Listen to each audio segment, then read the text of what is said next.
Hey there folks, this is a game that really impressed me. This actually sat around for a while because I had a number of games I was wanting to review. This was around and I just didn't review it forever. I think the looks of the board and some of the pieces could be upgraded, and this would be a killer game. There's just a few things that looking at it, like looking at the little bunny pieces and stuff, I wasn't super impressed. And so that's all right. It's fine. It's really not a big deal. Just my initial reactions to this game. Now, let me tell you that I am very impressed with this game. So much more impressed with this game than I thought I would be. The gameplay is really nice. So we'll show you the back right here. That'll show you a little bit of what's going on. You've got this big board. It's going to have a grid on it. And so you pull out different cards throughout the game. They're going to have a number on that. And so it's going to be like G6. So you look at the board, G6. You play that card, you take your bunny and put it on that space. So you're trying to accumulate as many points as you can by taking the number of castles. There's basically like 1, 2, and 3 level castles. So they're going to have different spires on them. Those are pretty cool. I think the number 1 castles could be upgraded as well. But the 2 and 3 are super cool. So you're going to take the number of all your spires, all your castles that are connected, times the number of resources, different resources that you own. And so if I have these 6 quadrants connected and I've got 3 different, maybe I've got a level 1 and a level 2, that's 3, I add those up, then I multiply it by the different resources. So we've got our 3 times, maybe I've got a fish and a wood, and those are the resources I have. So I would take my 3 times my 2, and I would get 6 points at the end of the round, and you play 4 rounds, something like that. So that's the main point of the game, how you play.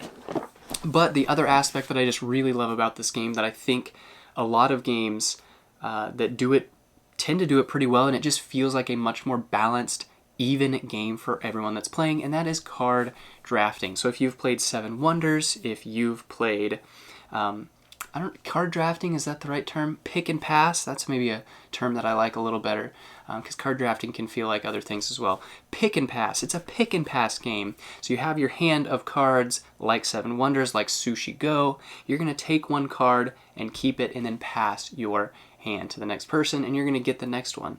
And so you might get dealt a really powerful hand, but you're only going to get one of those cards, and then you pass. And then you keep on passing around, and that's how you're playing the game. So sometimes you're looking at what cards to play.